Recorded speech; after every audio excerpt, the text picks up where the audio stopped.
Selamat datang di channel Suara Injil. Support terus channel ini. Tuhan memberkati kita semua.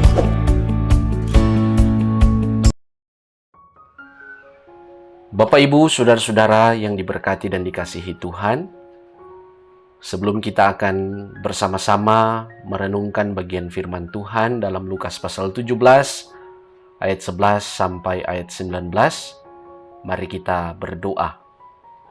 Kami memuji dan memuliakan Engkau Tuhan, sebab hanya oleh karena kasih dan anugerah-Mu, kami boleh menikmati kehidupan sampai saat ini. Saat ini kami akan bersama-sama akan belajar dari firman-Mu, maka kami mohon petunjuk dari Tuhan. Kiranya Engkau memperlengkapi kami dengan hikmat sorgawi, agar kebenaran firman yang akan kami renungkan di saat ini dapat kami pahami dan kami dapat mengaplikasikan, mengimplementasi, mewujud nyatakan setiap pesan-pesan firman ini dalam kehidupan kami setiap hari. Di dalam nama Tuhan Yesus kami berdoa. Amin. Lukas pasal 17 ayat 11 sampai ayat 19, ke-10 orang kusta. Dalam perjalanannya ke Yerusalem, Yesus menyusur perbatasan Samaria dan Galilea. Ketika ia memasuki suatu desa, datanglah 10 orang kusta menemui dia. Mereka tinggal berdiri agak jauh dan berteriak, "Yesus, Guru, kasihanilah kami." Lalu ia memandang mereka dan berkata, "Pergilah, perlihatkanlah dirimu kepada imam-imam." Dan sementara mereka di tengah jalan, mereka menjadi tahir. Seorang dari mereka, ketika melihat bahwa ia telah sembuh, kembali sambil memuliakan Allah dengan suara nyaring, lalu tersungkur di depan kaki Yesus dan mengucap syukur kepadanya. Orang itu adalah seorang Samaria. Lalu Yesus berkata, "Bukankah ke-10 orang tadi semuanya telah menjadi tahir? Di manakah yang 9 orang itu?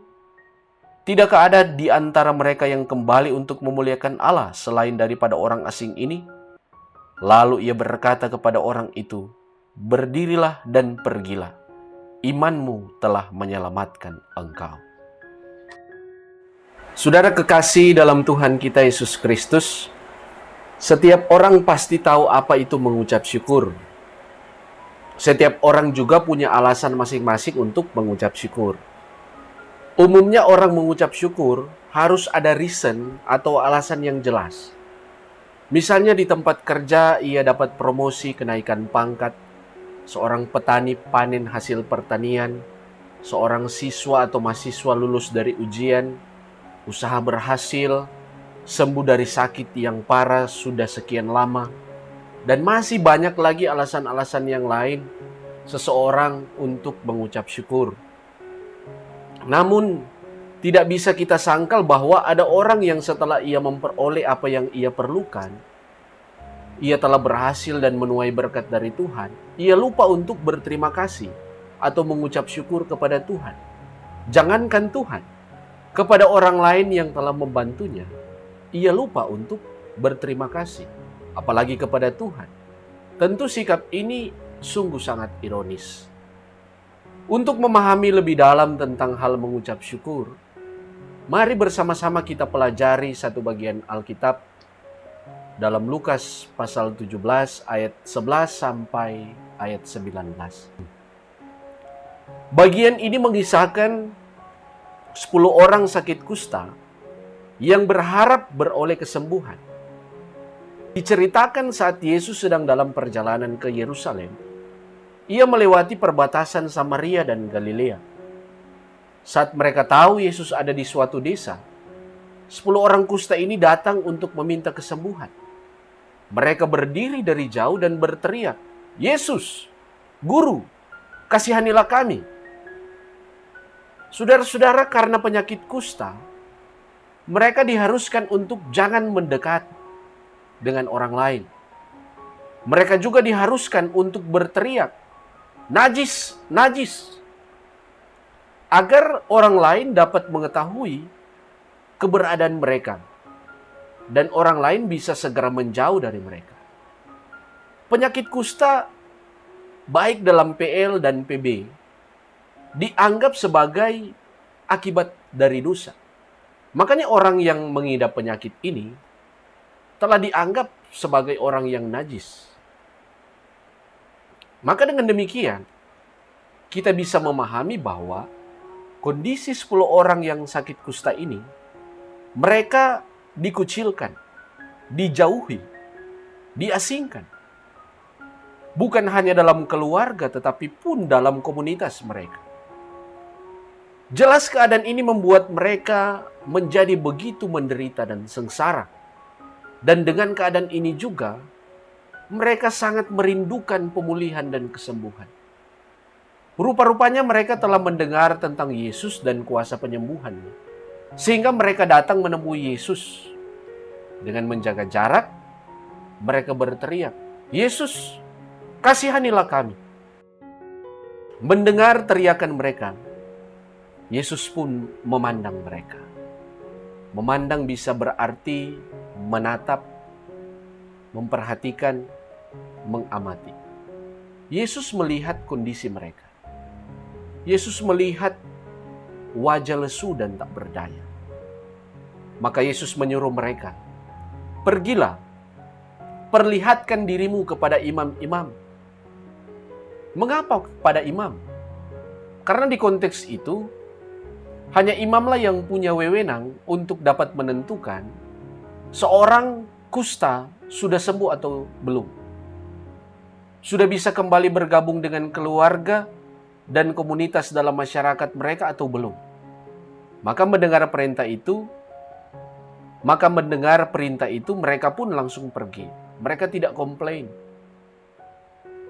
Mereka tidak mengatakan, "Yesus, ini torang belum baik. Kiapa susuruh pergi patorang." Nah, ke-10 orang kusta ini berjalan dengan keyakinan. Di tengah jalan mungkin saja mereka terus berpikir, apa maksud Yesus menyuruh kami pergi? Mereka pasti tidak paham dengan perkataan Yesus ini. Mereka minta kesembuhan, tapi mereka disuruh pergi dan perlihatkan diri kepada imam-imam. Nah, saudara-saudara, apa yang terjadi? Di tengah jalan, mujizat terjadi. 10 orang berpenyakit kusta ini tiba-tiba menjadi tahir, menjadi bersih, dan menjadi sembuh. Menyadari bahwa mereka telah sembuh, mereka pasti begitu senang dan bahagia. Mereka sudah membayangkan akan berjumpa dengan keluarga, berkumpul lagi dengan teman-teman mereka. Mereka bisa lagi bergaul dengan banyak orang. Nah, setelah mereka ini sembuh, kita melihat apa sikap mereka. Dari 10 orang yang sembuh, 9 orang melanjutkan perjalanan mereka. Tentu mereka tidak sabar ingin bertemu dengan keluarga, dengan masyarakat, karena sekian lama mereka terpisah dan terasing karena penyakit kusta ini. Namun, di ayat 15 dicatat ada 1 orang yang setelah ia menyadari bahwa ia telah sembuh, ia kembali kepada Yesus sambil memuliakan Allah dengan suara yang nyaring atau suara yang keras. Kemudian ia tersungkur di kaki Yesus, mengucap syukur kepada Yesus. Dan 1 orang ini adalah orang Samaria. Saudara, mengapa penulis Injil ini, yaitu Lukas, memberi penekanan kepada orang Samaria? Karena sejak dari perjanjian lama maupun perjanjian baru, termasuk konteks bacaan kita, orang Samaria ini telah dicap sebagai orang kafir. Orang Yahudi menganggap mereka sebagai orang-orang yang berdosa. Tentu stigma pelabelan ini punya akar sejarah yang panjang. Singkatnya, sejak Israel pecah menjadi 2 kerajaan, Israel Utara yang beribu kotakan Samaria dan Israel Selatan, ibu kotanya Yerusalem. Israel Selatan telah menilai bahwa orang-orang Yahudi di Israel Utara, mereka telah berdosa dan berkhianat kepada Tuhan. Karena mereka menilai bahwa orang-orang Yahudi di Samaria telah kawin campur dengan bangsa-bangsa kafir. Sehingga baik ritual mereka, moral mereka telah bergeser dari penyembahan yang benar. Mereka dikatakan sesat karena telah menyembah berhala. Kerajaan Israel Selatan pun menganggap bahwa orang Yahudi Samaria tidak lagi murni orang Yahudi. Oleh karena itu, bagi kalangan Yahudi yang merasa Yahudi murni, orang Samaria ini telah dianggap sebagai sampah. Mereka telah dicap sebagai orang kafir. Maka di sini kita melihat posisi dan status orang Samaria dalam cerita ini, dalam kisah ini, sebenarnya dalam posisi yang sangat-sangat menderita. Sudah jatuh, tertimpa tangga lagi. Sudah menderita penyakit kusta yang begitu mengerikan. Ditambah lagi dengan penderitaan di mana mereka diasingkan, mereka tidak diperhitungkan, mereka mendapatkan label yang berdosa, mendapatkan label orang berdosa, orang kafir. Saudara-saudara, dalam kisah ini Lukas menceritakan dari 10 orang yang sembuh, hanya 1 orang yang kembali, yaitu orang Samaria. Dan kemungkinan besar 9 orang yang lain adalah orang Yahudi. 9 orang Yahudi ini tidak kembali kepada Yesus untuk mengucap syukur. Kelompok Yahudi, mereka selalu menganggap diri benar dan lebih beragama, lebih taat dari orang lain. Mereka mengklaim bahwa mereka Yahudi sejati, yang menurut mereka taat dalam segala ritual keagamaan. Sehingga mereka berani mengkafirkan orang lain. Tetapi apa yang terjadi? Kelompok yang menganggap diri suci, yang menganggap diri benar, menganggap diri saleh, justru mereka yang lupa untuk kembali mengucapkan terima kasih kepada sumber pemberi kesembuhan itu, yaitu kepada Yesus. Ke-9 orang ini terus berjalan seakan mereka telah melupakan peristiwa yang baru saja terjadi. Tetapi justru orang Samaria yang dianggap berdosa, dianggap kafir, dianggap sesat, orang yang diasingkan, dinomorduakan dalam masyarakat. Orang Samaria inilah yang dengan sadar, ia kembali kepada Yesus untuk mengucap syukur. Yesus bertanya. Dan dari pertanyaan-pertanyaan Yesus kita melihat ada kritikan yang begitu tajam. Bukankah 10 orang telah menjadi tahir dan sembuh? Di mana yang 9 yang sembuh itu? Tidakkah mereka kembali untuk memuliakan Allah selain orang asing atau orang Samaria ini? Dari pertanyaan ini, kita dapat simpulkan, sebenarnya Yesus mau mempertanyakan kualitas hidup tentang cara beriman seorang yang merasa kehidupan keberagamannya lebih baik dari orang lain, yang katanya mereka adalah kelompok yang saleh dan taat. Tetapi mengapa mereka lupa diri? Mengapa mereka tidak tahu mengucap syukur? Nah, saudara-saudara, setelah Yesus melihat sikap hidup orang Samaria ini, kita melihat di ayat 19, Yesus katakan kepadanya, "Berdirilah dan pergilah, imanmu telah menyelamatkan engkau." Lukas memberi catatan penting tentang pelayanan Yesus di dunia ini. Adalah untuk menyelamatkan orang berdosa, terpinggirkan, terasing, orang yang tak berdaya, tak berpengharapan.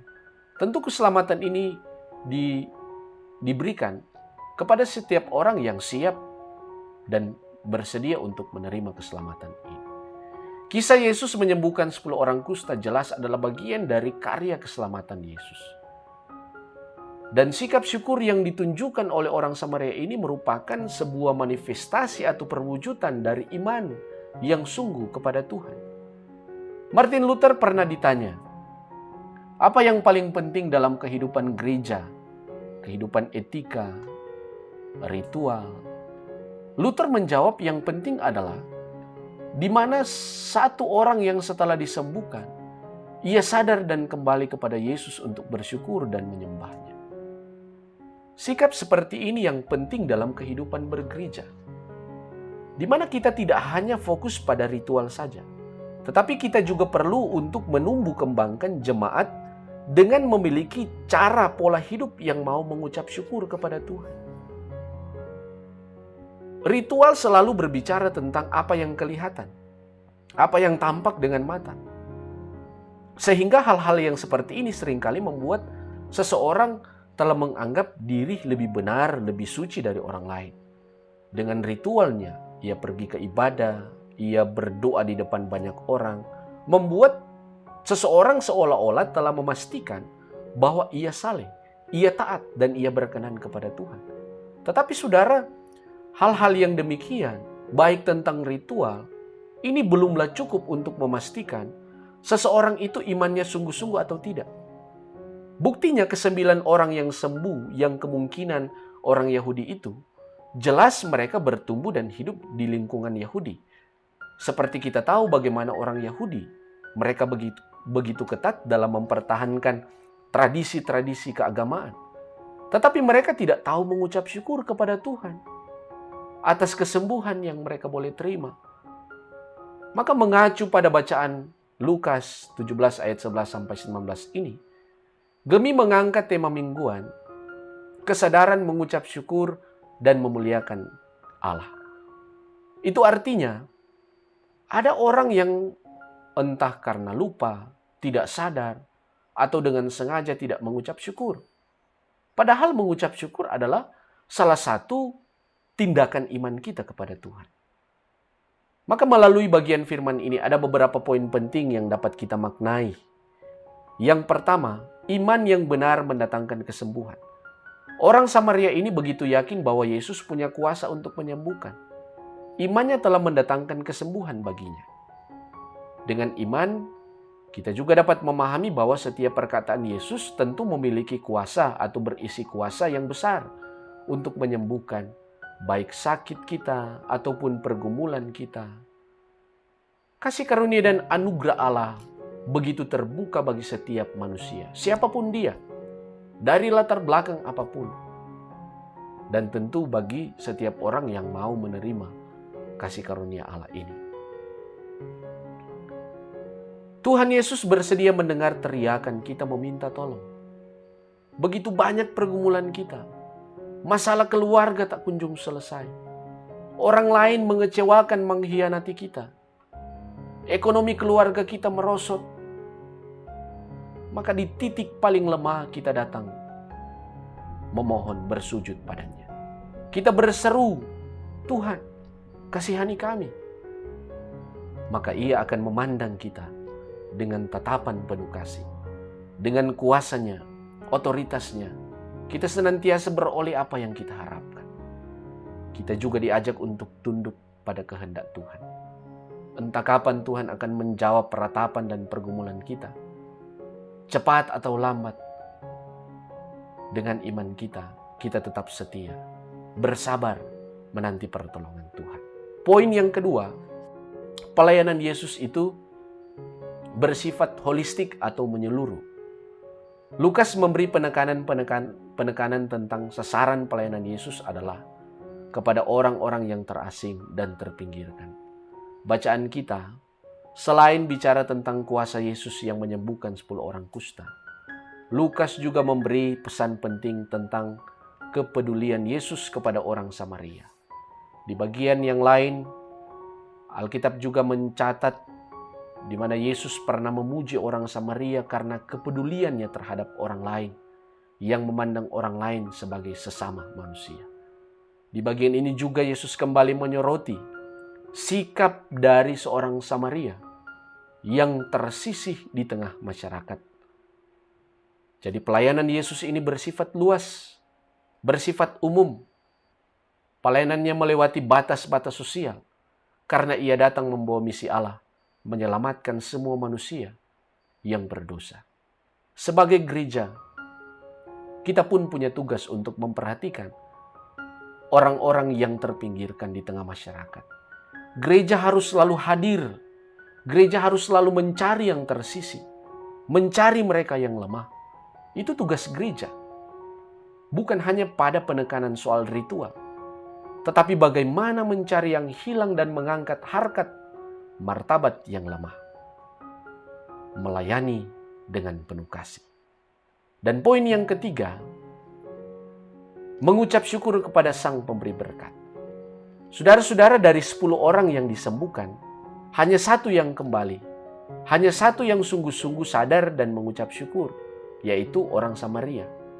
Dialah yang mengerti betapa pentingnya bersyukur, dan sikap ini menjadi teladan kepada kita sebagai gereja.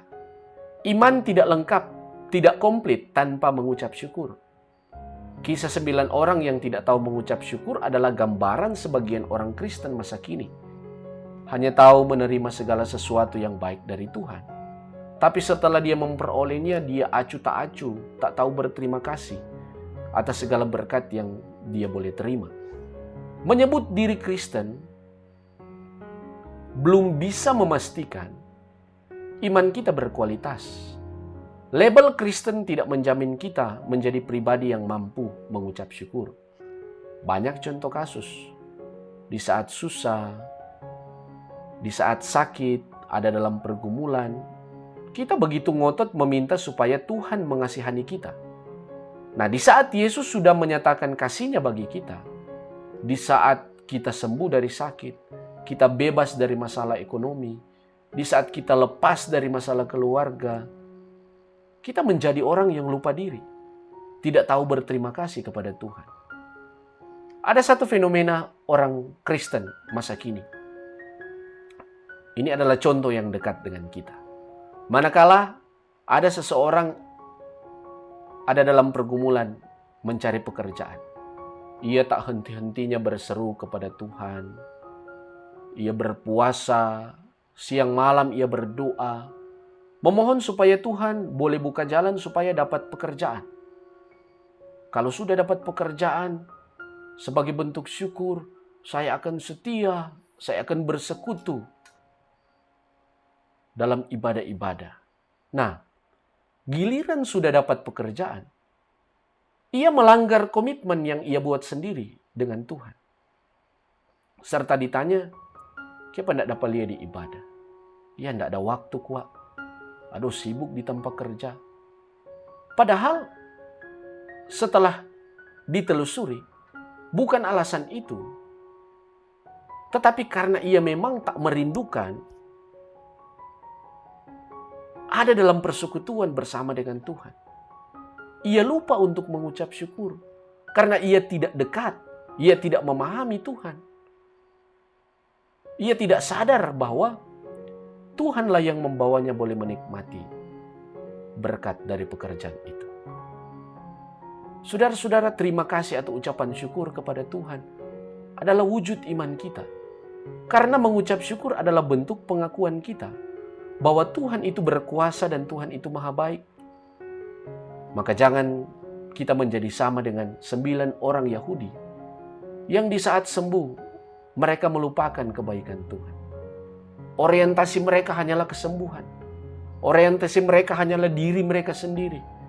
Mereka hanya fokus pada diri mereka, bukan pada Tuhan. Bisa jadi cara mereka beragama juga hanya berpusat pada diri sendiri. Mereka beragama hanya untuk memuaskan hati mereka. Tidak berfokus pada bagaimana menyenangkan, bagaimana dekat dengan Tuhan. Tuhan akan bertanya, di manakah orang yang mengaku diri Kristen? Tidakkah mereka yang Kristen itu kembali untuk memuliakan Tuhan selain orang yang asing ini? Orang Kristen itu harus hidup sesuai dengan nilai-nilai Kristen. Kita harus berbeda dengan orang lain, apalagi yang bukan Kristen. Baik cara hidup kita, cara bicara kita, cara bersosial kita, cara memandang kita terhadap orang lain. Itu harus didasarkan pada nilai-nilai kekristenan itu. Memandang sesama dengan penuh kasih, sama seperti Yesus memandang sesama tanpa melihat status sosial. Yesus mengajar kita orang Kristen harus tahu untuk mengucap syukur. Kita harus tahu berterima kasih. Tidak melihat besar kecil pemberian orang itu. Tetapi sejatinya berterima kasih adalah ciri hidup orang Kristen. Ada realita yang terjadi yang begitu memiriskan, saudara-saudara. Seseorang nanti akan berterima kasih kalau ia beroleh berkat atau bantuan yang besar. Sedangkan kalau hanya berkat atau bantuan kecil, ia anggap tak perlu untuk berterima kasih. Saudara, mungkin saja orang yang membantu kita tak mengharapkan kita mengucapkan terima kasih. Tetapi ungkapan terima kasih itu harus kita sampaikan. Karena apa? Karena itu muncul sebagai sebuah ekspresi bentuk syukur kita yang didorong oleh iman kita kepada Tuhan. Kita juga belajar untuk tidak melupakan kebaikan orang ketika kita harus memberikan ucapan terima kasih. Di saat kita sudah dibantu, kita belajar untuk menghargai segala pengorbanan orang lain untuk kita. Tentu hal ini adalah sangat teologis, sangat alkitabiah. Maka dalam keluarga, mari kita mulai membiasakan anak-anak untuk mengucap syukur atau berterima kasih saat mendapatkan sesuatu, entah itu kecil atau besar. Karena hal ini jika dibiasakan akan membuat anak-anak akan menghargai setiap pemberian orang. Tanpa disuruh atau dipaksa, dengan sendirinya mereka akan menyampaikan terima kasih. Ini juga yang akan memprosesnya untuk memahami pentingnya mengucap syukur, sehingga saat ia tumbuh dewasa, ia akan memahami bahwa betapa penting mengucap syukur itu. Saudara-saudara, Tuhan telah melakukan hal yang besar bagi kita. Pengorbanan Yesus di salib adalah pemberian terbesar Tuhan bagi manusia. Manusia yang terbelenggu dosa telah ditebus olehnya. Karya keselamatan ini patut untuk kita syukuri dengan cara hidup yang benar. Kita adalah manusia yang hina, kotor, dan najis oleh dosa. Kita telah dibersihkan oleh Yesus. Maka kita harus berterima kasih atas anugerah ini dengan cara kita juga harus memandang sesama kita dengan penuh kasih. Sama seperti Kristus memandang kita dengan penuh kasih. Amin.